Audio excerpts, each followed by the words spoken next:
Minnesota sports flowing in their veins. Mackie and Judd on Score North and ScoreNorth.com. This experience here, getting him to this level, letting him go do his thing, I think will be really good for him too.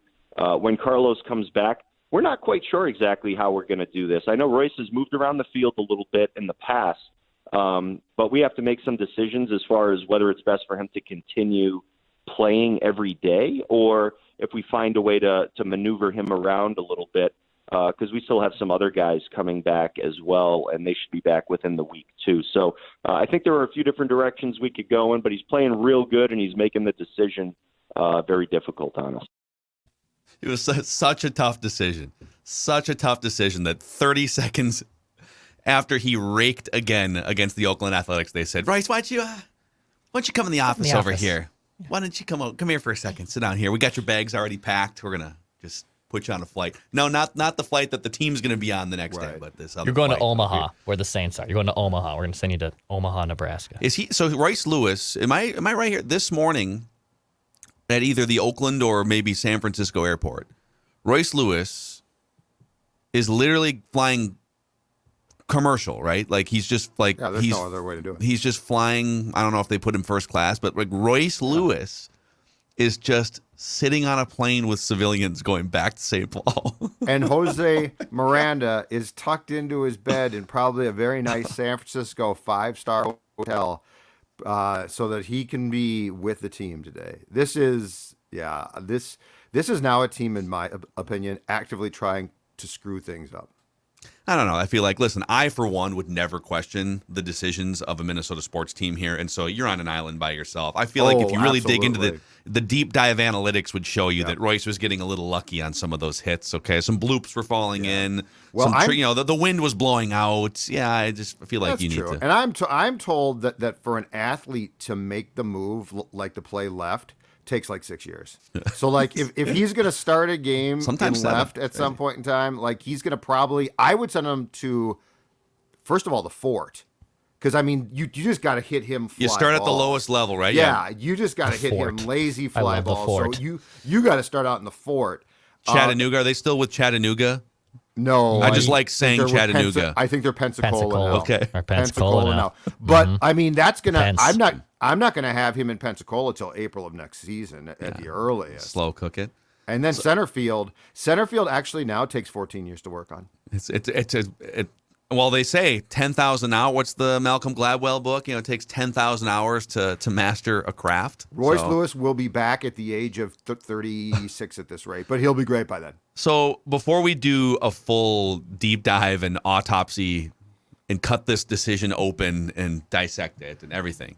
Yes. The first thing that popped into my head last night when I saw this come across, just scrolling through Twitter late at night, was how do you even approach that conversation if you're the Twins? If you're Rocco, I don't know if Falvey or Levine or whoever was on the road trip from the front office, but like, how do you... So the Twins walk into the clubhouse. Royce Lewis has been easily one of their three best hitters, including Byron Buxton, I would say, since he got called up. He's a pro at the plate. He's raking. He's mature. He's a leader. He's all these things. Belongs, yeah. And he has a great night offensively last night. And by the way, he is also not an idiot and looking around the lineup, and he sees Nick Gordon just flailing, and he maybe slaps a single to opposite field or something. He sees Miranda completely in over his head in the major leagues.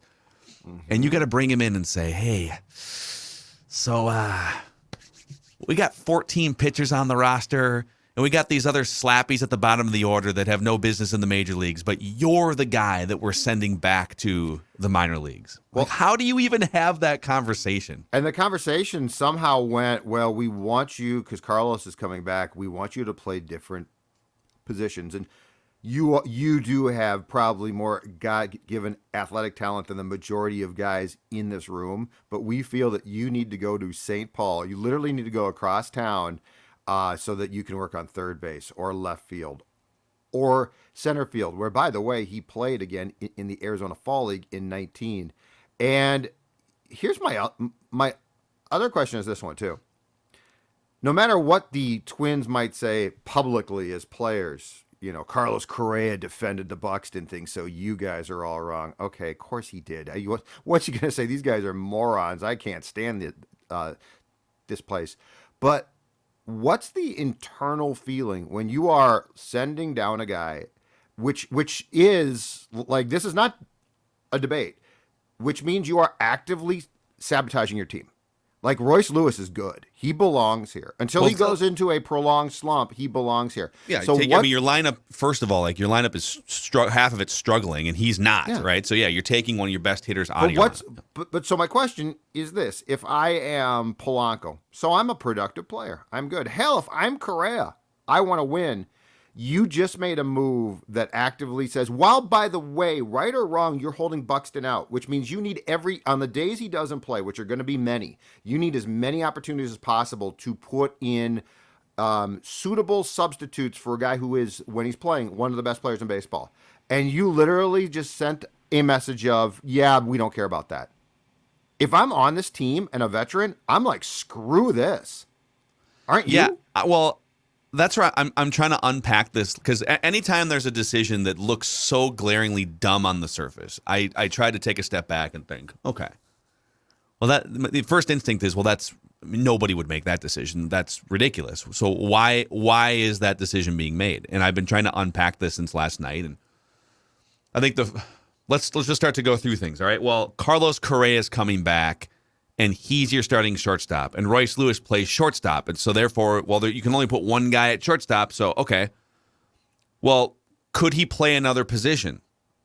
I think the answer is yes. We've seen it. I'll give you an example here, actually, from not that long ago, that I think the Twins are being hypocritical about. But what they're saying is, yeah, I think he can probably play a different position, but we don't want him learning those positions or that position on the fly in the major leagues because that could be problematic, which I don't know. I think you're probably overestimating an elite athlete's ability to move from one of the toughest positions, shortstop, to other places on the diamond or in the outfield or wherever it may be, right? So I get it. I mean, listen, learning new positions on the fly in the major league is not ideal. You'd like a guy to get some reps in spring training or something. I get it, but when you're in the middle of a season and you're trying to win a division and win the World Series, I just feel like a creative, great organization would find a way to keep him in the lineup in some form. Could he DH for 5 days while he learns an outfield position and third base over here? Could he spell twice a week Carlos Correa at shortstop while Correa DHs or something? I get that it's kind of complicated. But what I want to know is their plan, hey, he should, because Royce was saying this on our Royce podcast this morning. He's a shortstop, and he has work to do still as a young shortstop, and he's the shortstop of the future for this organization because Carlos Correa is probably going to be gone after 2022, so he needs to be working at shortstop as much as possible. Well, if that's the solution, then is he just going to be in the minor leagues all season working on short? Like, if Correa stays healthy, then he's just in the minor leagues? So I'm having trouble with this 3 months down the road when you want him in your lineup and you're competing for a division. Like, he needs to be on the team. So how long does he have to go down for to learn how to play left field? I would argue that it's not complicated at all. And the problem with these guys is they make everything complicated. Everything has to be an ordeal, which is just BS and stupid.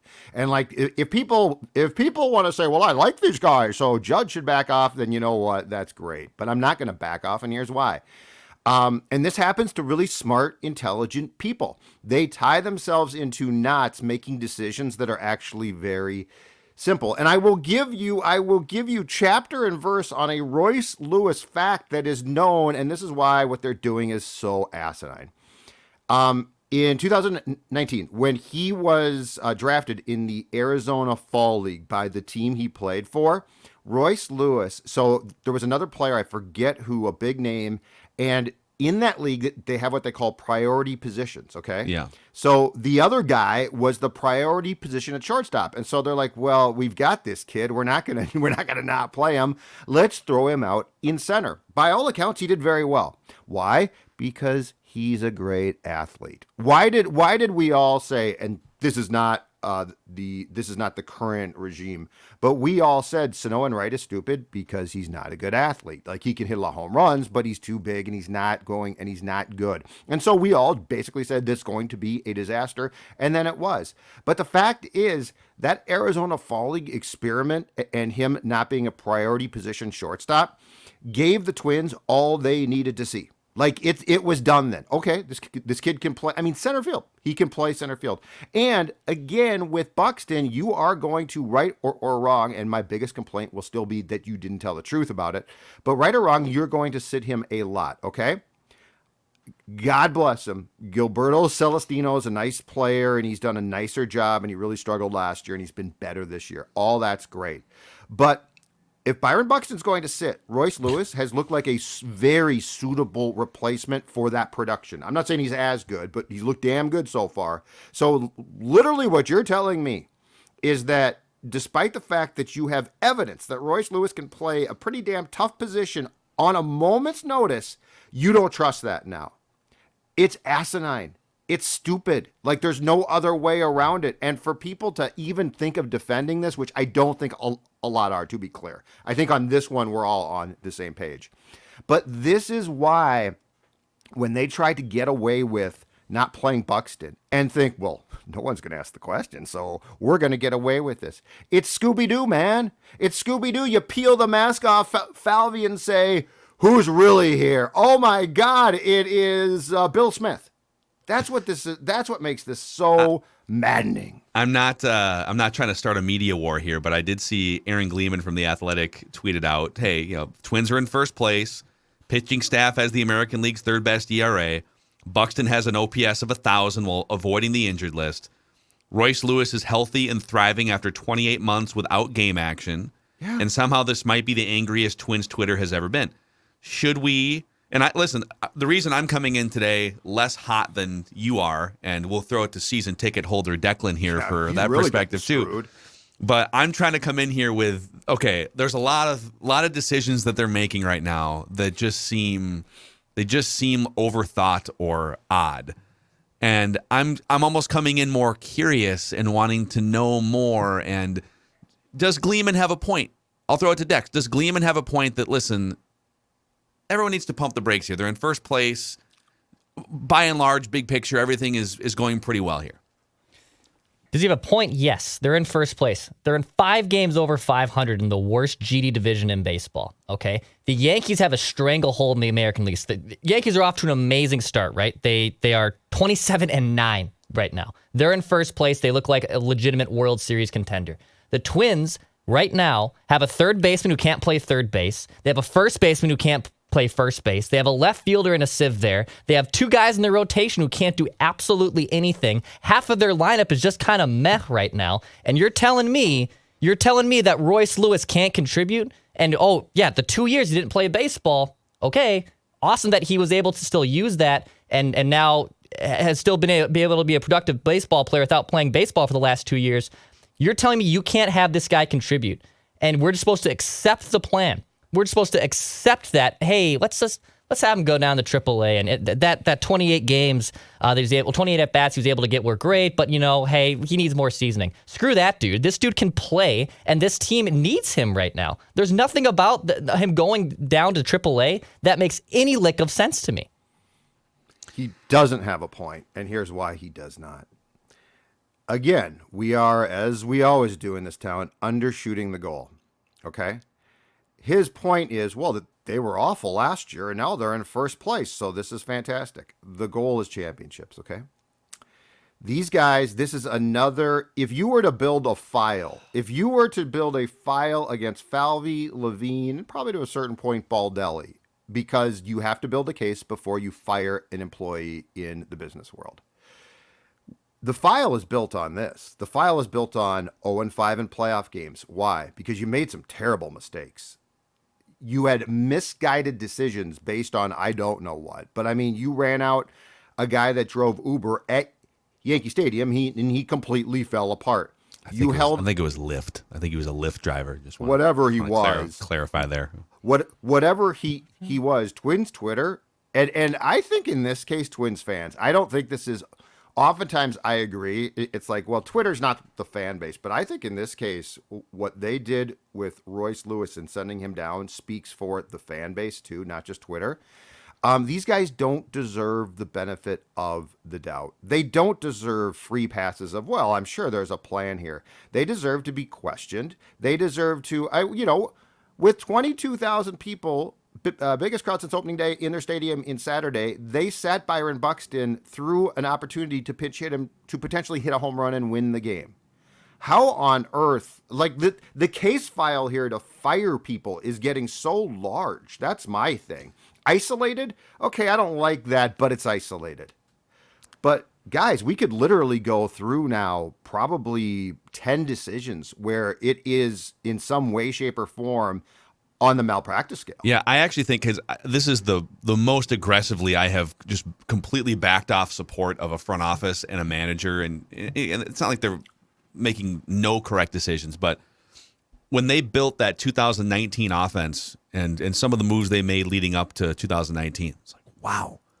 Whatever they've been doing behind the scenes, they have maximized young talent. Kepler, Sano had that stretch in 2019, and we had Barrios had kind of gotten to a new level and stuff, and some of the relievers they unlocked, and then the 2019 trade deadline. And I'm kind of blending front office and field staff here. I'll get to field staff in a second, but they botched the 2019 trade deadline, which seemed so weird. And I get that it wasn't like there was 9 ace starting pitchers on the market, but if I remember correctly, there was a pitcher. Was it Blue Jays pitcher? There was a viable starting pitcher on the market, and the Twins' comment on it was, well, the reason we didn't get a deal done is because, I don't know, it takes 2 to tango. We reached out and they just stopped getting back to us, or whatever it was. Stroman, right? Marcus Stroman. That's right. Traded from the Mets to the Blue Jays. That's right. The Blue Jays got him. Yep, and they just stopped picking up our phone calls or whatever, and then they wind up trading for. That was the year they traded for Sam Dyson, and they realized, oh, he's hurt and he's a clown, and so they wound up fortifying with just what's his name, Sergio Romo. That was the only move they made to bolster the greatest power hitting team in baseball history. And then fast forward 2020, just running out Cody Stashak after pulling, was it Jose Barrios or Kenta Maeda? They both threw 5 lights out innings, and having him go into a playoff game, not thinking about the fact that these are human beings playing in the biggest moments of their life. You might want to think twice before putting Randy Dobnak or Cody Stashak. That's when it was like, oh, okay, these are some interesting things.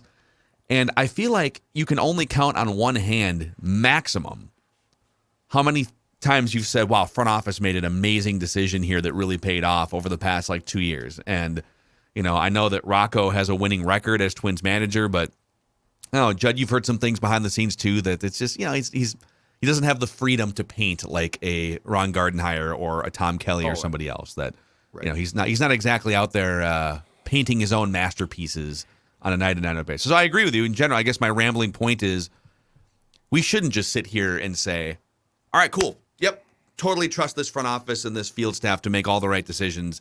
Track record is impeccable. Let's just sit back and see what happens. I tend to turn a sideways glance at the moves that these guys make first before I give them the benefit of the doubt the last 2 years. And you used, I think, what is probably a different path, but a really intriguing one and accurate, and that is the people side of things.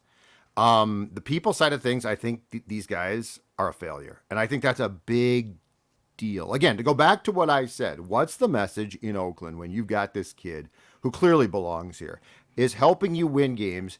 You're in first place, but to Declan's point, you're in first place in a bad division. So it's not like, well, you're great.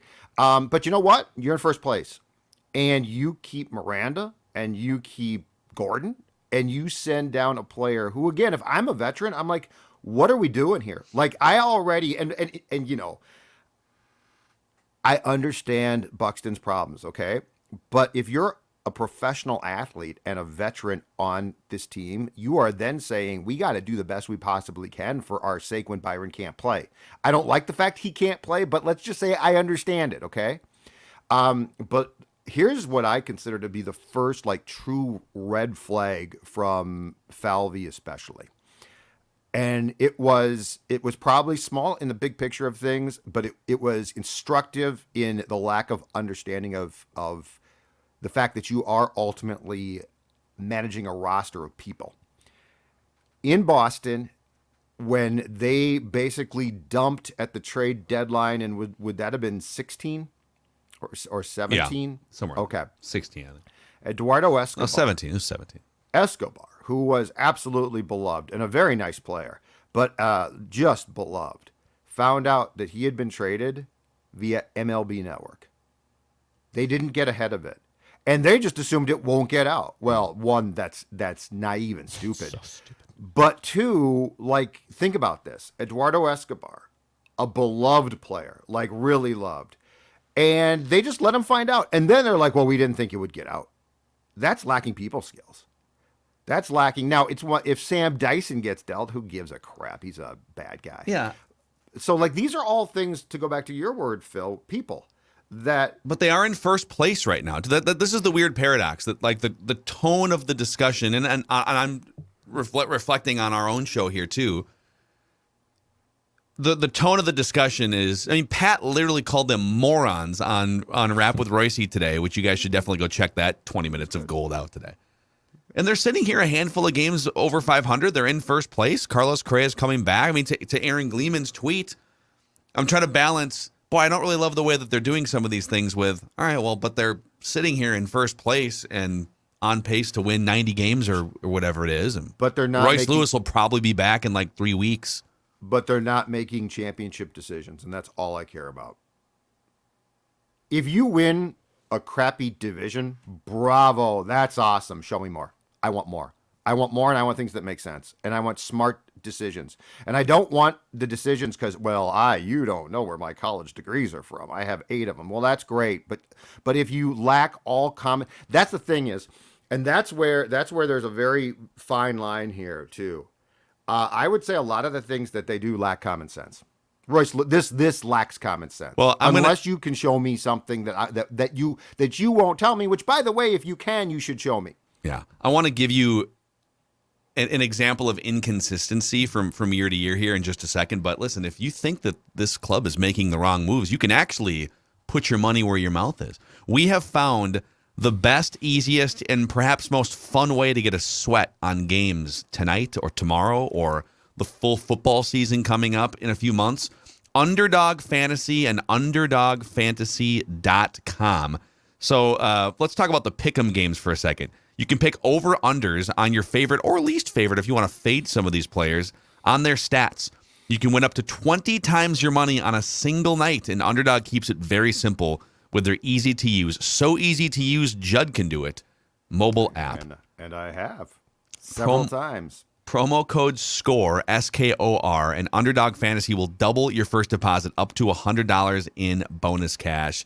Love ourselves some Underdog Fantasy, one of our fun new partners here. And you know what? If you're not that great at your job as a manager in the front office, thank God companies like Polka Dot Dairy are hiring. You know, there could be an opportunity for you to still work full-time. That's right, because they are searching for drivers for their team's starting salary. I'm going to give you some pretty impressive factoids here about our friends at Polka Dot Dairy. Starting salary, $60,000, a 401k match. That's right, a 401k match, and no weekends, early morning hours, so you're done early. A current CDL license is required. Polka Dot Dairy is a Minnesota-based and family-owned company with a great workplace environment. That's right, they have people skills. It's not that hard. Go to polkadotdairy.com and click on jobs to apply. That's polkadotdairy.com and click on jobs to apply. Boom. So real quick here, because after the game last night, and we'll see, because at some point Royce Lewis is going to be in the St. Paul Saints lineup, and we'll see as he's still playing shortstop, which is what Pat said. If he's going to play shortstop, then I'm actually okay with the move because I want him to get better at shortstop for the long term. But if they're looking more short term, saying, hey, we have a chance to win, because this team keeps throwing out World Series. Buxton used the words World Series earlier this week. Carlos Correa talks about World Series. So they want to win a World Series. And in the short term, you want your best possible lineup combinations out there as often as possible. And Royce Lewis, I don't think anyone would argue, watching him for 2 weeks, he's part of your best 9-man lineup combination. So if they're trying to move him to the outfield, because left field seems to be kind of a revolving door. I know Trevor Larnach has some moments and stuff, but Nick Gordon's been playing left field for this team, I could see some third base, but let's start with outfield, okay? It's not like the Twins have 3 all-stars sitting out there. Max Kepler's been better this season, but he's been mostly garbage for the 2 years before that. There's playing time to be had. Buxton's going to miss another 50 games or something. You can play in the outfield. And the Twins last night have essentially said, we need to send Royce Lewis down so that he can start playing some of these other positions. Outfield, I'm assuming, being one of them or maybe the primary spot. And so you can't possibly do it on the fly, right? You wouldn't want him to have to go take a fly ball in a major league stadium for the first time, which, by the way, like you said, he did play outfield in the Arizona Fall League. It's not like he's never played outfield before.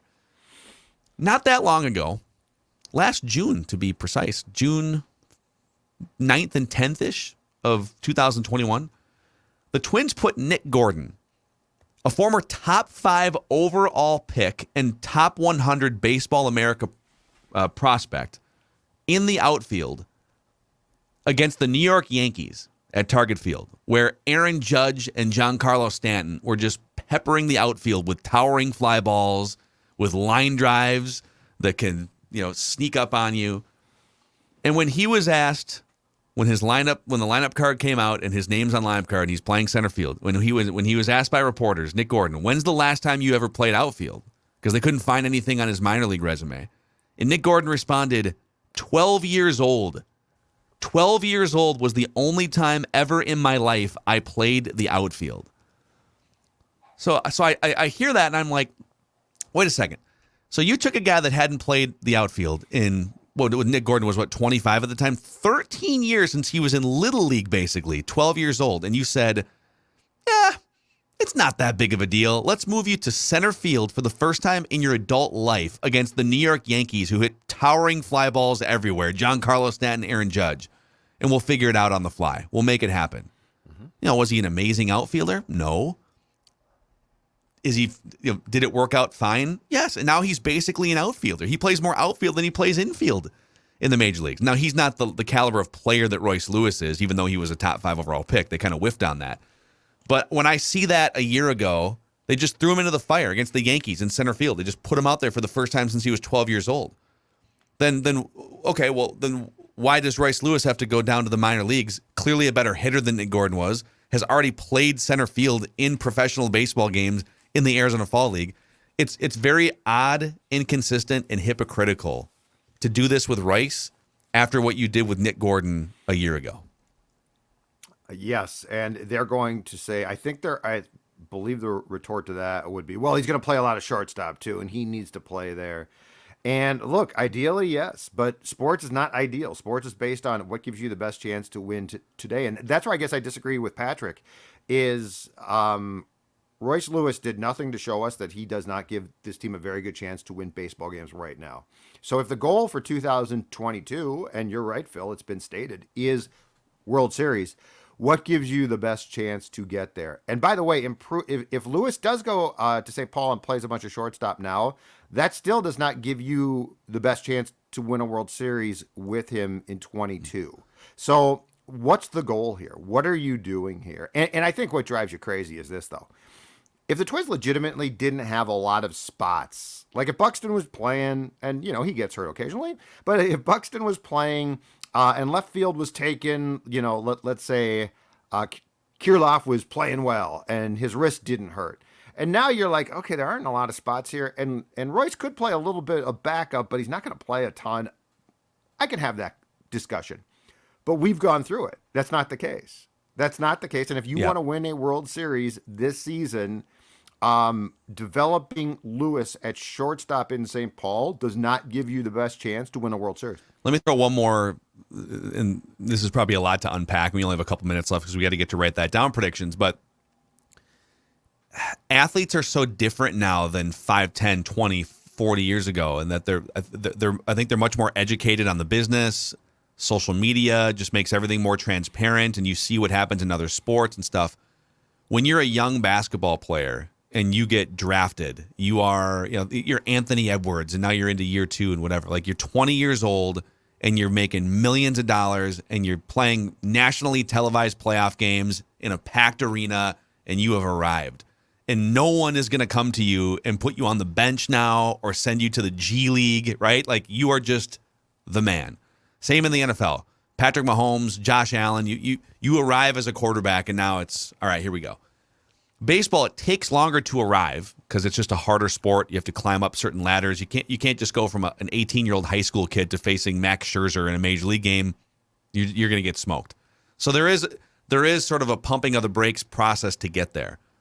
But once you arrive and you play the way that Royce Lewis has for the last 2 weeks, you're a former number 1 overall pick, and he's a smart guy. He knows he belongs at this point. There's no question in his mind of whether, I don't know.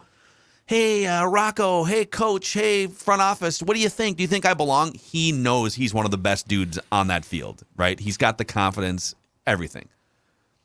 How do you go to him and say, hey, man, sorry, I know we have a roster of like 40 people right now. There's 14 pitchers here. Yeah, it's just, what are the rosters now? 28-man rosters or something ridiculous? Or are they back down to 26? Whatever. 26. You're not one of the 26. Right. We got to send you back. We got to send you back down to St. Paul to work on some things. I don't know how you can have that conversation and have it land in any other way other than him thinking, really? Is he going to make a big stink out of it? Is he going to demand to his agent, Scott Boras, that they move him as soon as... No. He's going to handle it like a pro, I'm sure. But it's one of those deals that you probably stick in the back of your head and think, really? You're sending me down? All right. They lack a human element.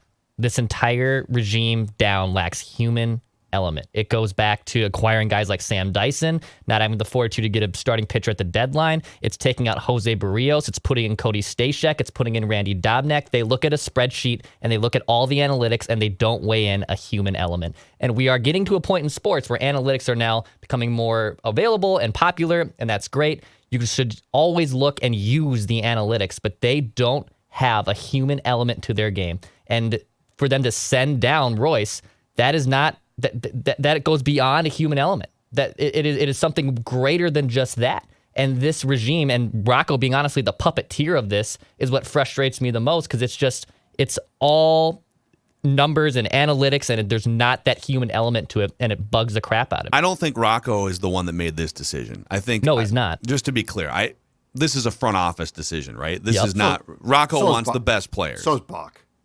Buck is too. That's not. Baldelli is on board with what they do, but the Buck thing is above Rocco as well. No question about it. Yeah. So, all right. Well, obviously, this will be a talker now going forward here until he gets called back up, and then watch him struggle in AAA for a couple weeks, and then and now it drives his timeline out 6 weeks or 8 weeks or something while they run just random guys out. Jose Miranda needs to go back at some point. Is Miranda really going to stay here? He can't, right? I bet they keep him around for another day or something, and then they got to do something. There's no way. I think he's going to be okay long term, but holy cow, I don't know yet. I'm not sure on that one yet. Man. All right, let's take a minute here. We'll get to write that down predictions and an accountability session. It's Mackie and Judd.